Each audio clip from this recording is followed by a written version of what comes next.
बिस्मिल्लाहिर्रहमानिर्रहीम। Dear students, आज हमारे पास जो टॉपिक है वो आपके पास है theorem of differentiation. Theorem of differentiation का ये मतलब है कि हम हमारे पास डेरिवेटिव्स जो हम यूज़ कर रहे हैं उसके लिए कुछ रूल्स हम यूज़ करते हैं। तो वो रूल्स किस तरह होते हैं, किस तरह फंक्शन पे अप्लाई होते हैं, आज उसी के बारे में डिस्कशन होगी। तो सबसे पहले आपके पास जो है इस तो कुछ आपके पास डिफिनीशन है।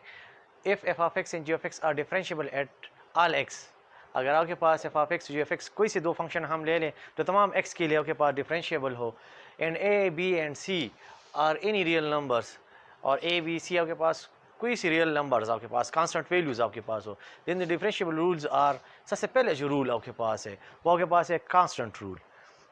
अगर हमारे पास ऐसा फंक्शन जो आपके पास सिंपल कांस्टेंट वैल्यू आपके पास हो या कांस्टेंट फंक्शन आपके पास हो तो उसका डेरिवेटिव हमारे पास किस तरह होगा, तो इस रूल में हम उसी चीज़ को पढ़ेंगे। D by D x of C, C आपके पास एक कांस्टेंट फंक्शन है, उसका डेरिवेटिव यानी उसका रेट ऑफ चेंज आप with respect to any variable आप फाइंड करें तो आप हमेशा आपके पास आंसर क्या आएगा, ज़ीरो आएगा। जिस तरह के पास उसके कुछ एग्जांपल्स हमने इधर लिए हैं, D by D x of 10, D by D x of E आपके पास एक इर्रेशनल नंबर है जिसकी वैल्यू आपके पास है 2.71 अप टू सो ऑन। इन 10 का डेरिवेटिव, ई का डेरिवेटिव आपके पास आंसर ज़ीरो देगा। इसी तरह 2 पाई, आपके पास जो पाई है ये भी आपके पास एक इरेशनल नंबर है जिसकी वैल्यू आपके पास है 3.146 अप टू सो ऑन, यानी 2 पाई भी कांस्टेंट वैल्यू है। इसका डेरिवेटिव भी आप ले, कोई भी आपके पास कांस्टेंट वैल्यू हो, चाहे वो स्मॉल से छोटी वैल्यू हो या बहुत लार्ज वैल्यू हो, उसका जो डेरिवेटिव होता है वो हमेशा आपके पास आंसर क्या देगा, ज़ीरो देगा। तो ये तो फर्स्ट रूल आपके पास हो गया डेरिवेटिव का। सेकंड रूल आपके पास ये है कांस्टेंट मल्टीपल रूल। अगर कांस्टेंट मल्टीपल रूल में आपके पास इस तरह होता है कि आपके पास अगर कांस्टेंट वैल्यू फंक्शन के साथ मल्टीप्लाई हो जाए तो उसको किस तरह डील करेंगे, ये हम लिमिट्स में भी पढ़ चुके हैं। D by D x of c f of x, f of x एक फंक्शन है जिसके साथ एक कांस्टेंट वैल्यू मल्टीप्लाई हो रही है। लिमिट्स में भी हम जब इस तरह करते थे तो कांस्टेंट वैल्यू को हम बाहर निकाल लेते, इस तरह डेरिवेटिव में भी यही काम करेंगे। अगर कांस्टेंट वैल्यू के पास फंक्शन के साथ मल्टीप्लाई हो रही है तो उसको हम क्या करेंगे, डेरिवेटिव से बाहर निकाल देंगे। सी को बाहर निकाल दिया और फंक्शन पे डेरिवेटिव अप्लाई हो जाएगा। अब ये फंक्शन की बिहेवियर पे डिपेंड करता है कि उसका डेरिवेटिव किस तरह होगा। जिस तरह उसके एग्जांपल्स आपके पास है, d by D x of 2x square, 2 आपके पास एक कांस्टेंट वैल्यू है, इसको डेरिवेटिव से बाहर निकाल देंगे और x स्क्वायर पे डेरिवेटिव अप्लाई हो जाएगा। अब हम आगे पढ़ेंगे नेक्स्ट रूल्स में कि हमारे पास जो x स्क्वायर है इसका डेरिवेटिव किस तरह होता है, लेकिन ये हम बाद में पढ़ते हैं। पहले ये रूल्स को एक्सप्लेन मैं कर दूँ कि आपके पास जो रूल्स होते हैं वो किस तरह अप्लाई होंगे फंक्शंस पे।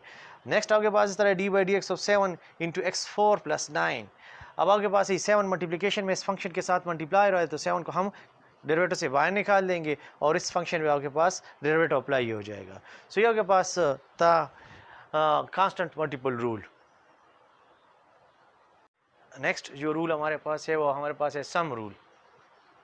अगर कोई दो फंक्शन आपके पास इस तरह हो जिसके बीच में आपके पास एडिशन का साइन हो और उन दोनों फंक्शन का हमने डेरिवेटिव लेना है या उन पे अप्लाई करना है तो किस तरह अप्लाई करेंगे। इस तरह आप देखिए रूल के मुताबिक d by D x of f of x plus g of x, दो फंक्शन है, दोनों के बीच में एडिशन का साइन है, उसका हम डेरिवेटिव ले रहे हैं। तो डेरिवेटिव कुछ इस तरह होगा कि एफ ऑफ एक्स पे अलग डेरिवेटिव अप्लाई हो जाएगा और जी ऑफ एक्स पे अलग डेरिवेटिव अप्लाई हो जाएगा। ऑलमोस्ट लिमिट की तरह ही है आपके पास। लेटर भी हम इस तरह कर देते हैं, अगर आपके पास एक से ज़्यादा फंक्शन एडिशन या सब्ट्रैक्शन फॉर्म में आते थे तो हम हर एक फंक्शन पे अलग अलग डेरिवेटिव उसका ले देते, अलग अलग लिमिट उसका ले देते। इसी तरह हम उस यहाँ भी डेरिवेटिव भी हर एक फंक्शन का अलग अलग लेंगे।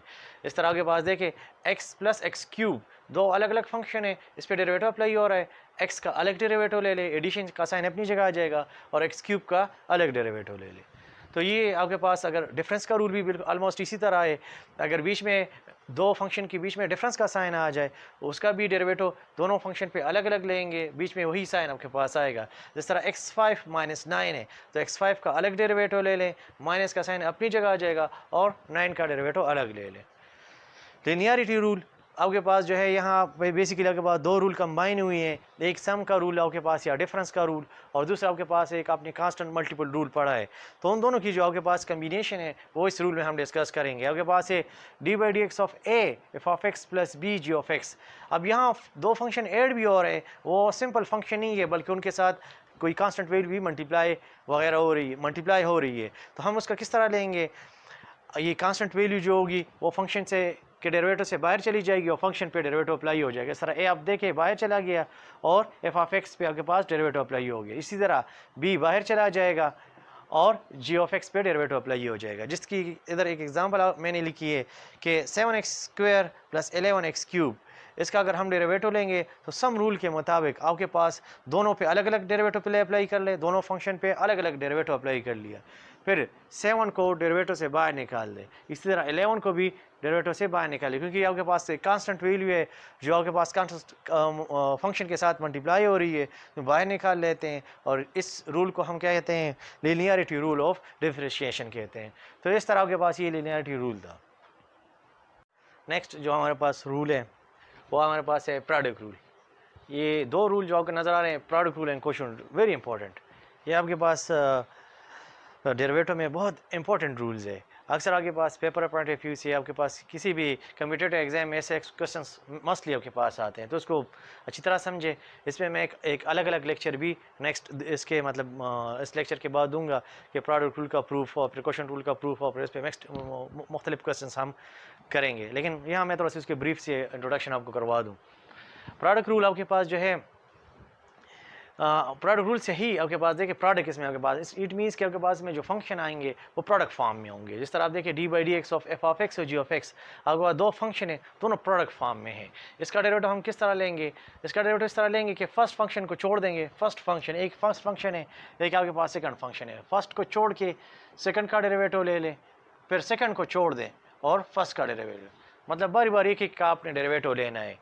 लेकिन जिसका एक बार आप डेरिवेटिव ले ले तो फिर उसका नेक्स्ट स्टेप में हम उसका डेरिवेटिव नहीं लेंगे, जो रह गया है उसका डेरिवेटिव लेंगे। देखिए फर्स्ट को छोड़ के सेकंड का डेरिवेटिव, फिर प्लस दरमियान में याद रखें प्लस का साइन है, एडिशन का साइन है, तो प्लस फिर सेकंड को छोड़ के फर्स्ट का डेरिवेटिव, तो इसे प्रोडक्ट रूल कहते हैं। इस तरह देखिए हम यहाँ डेरिवेटिव ले रहे हैं दो फंक्शन का, एक आपके पास है x² + 2 है, दूसरा x5 - 4 है, तो इस पर प्रोडक्ट रूल अप्लाई करेंगे। ये x² + 2 फर्स्ट फंक्शन है, x5 - 4 आपके पास सेकंड फंक्शन है।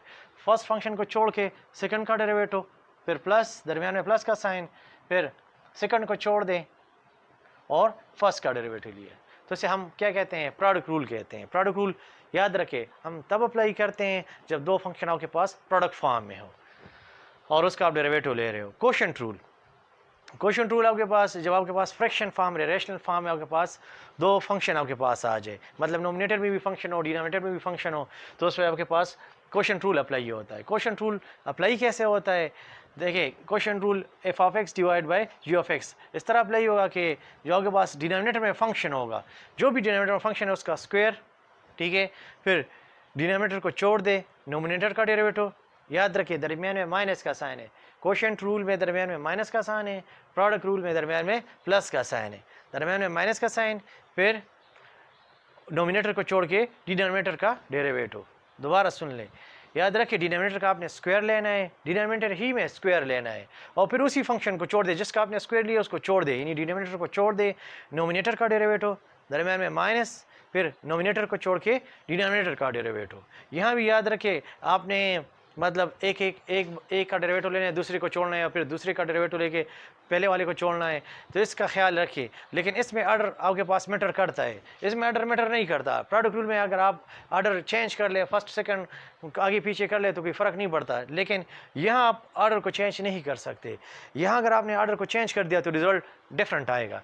इसका छोटा सा एग्जाम्पल इस तरह है, अगर आप 1 + 2 ले लें या 2 + 1 ले लें, दोनों का रिजल्ट आपके पास 3 आता है। लेकिन अगर आप यहाँ माइनस वाले में 1 - 2 ले लें या 2 - 1 ले लें, दोनों के जो रिजल्ट्स हैं ना वो डिफरेंट आते हैं। जिस तरह 1 - 2 से -1 आता है, 2 - 1 से +1 आता है। सो माइनस वाले में आपने आर्डर का जो मतलब आर्डर का जो ख्याल है वो आपने रखना है, यानी आपने आर्डर को मतलब याद रखना है जहन में कि हमने कौन से को पहले रखना है, कौन से को बाद में रखना है। जिसका बस हैंड्स इतना याद रखें, जब डिनोमिनेटर का आप स्क्वायर ले लेते हो तो डिनोमिनेटर को आपने बगैर डेरिवेटिव के लिखना है।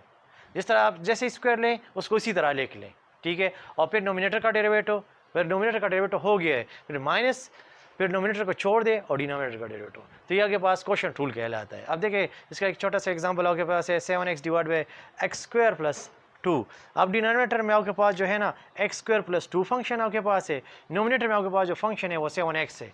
अब इसका आप किस तरह डेरिवेटिव लेंगे, एक्स स्क्वायर प्लस 2 का स्क्वायर, देखिए डिनोमिनेटर का आपने स्क्वायर ले लिया, अब उसको इसी तरह लिख ले, बगैर डेरिवेटिव के ले लें, बगैर डेरिवेटिव को लिख लिया, फिर डिनोमिनेटर का डेरिवेटिव, फिर माइनस, फिर डिनोमिनेटर को छोड़ दे, डिनोमिनेटर का डेरिवेटिव। तो इस रूल को हम क्या कहते हैं? क्वोशिएंट रूल कहते हैं। तो इससे आपके पास ऑलमोस्ट जो आपके पास थ्योरम ऑफ डिफरेंशिएशन है वो कंप्लीट हो गए हैं। अब इनमें से हम इन सब रूल्स को भी डिस्कस करेंगे डिफरेंट क्वेश्चंस में, लेकिन सबसे पहले हम इस तरह करेंगे कि प्रोडक्ट रूल और क्वोशिएंट रूल को डिटेल से पढ़ेंगे ताकि आपके जहन में और भी क्लियर हो जाए।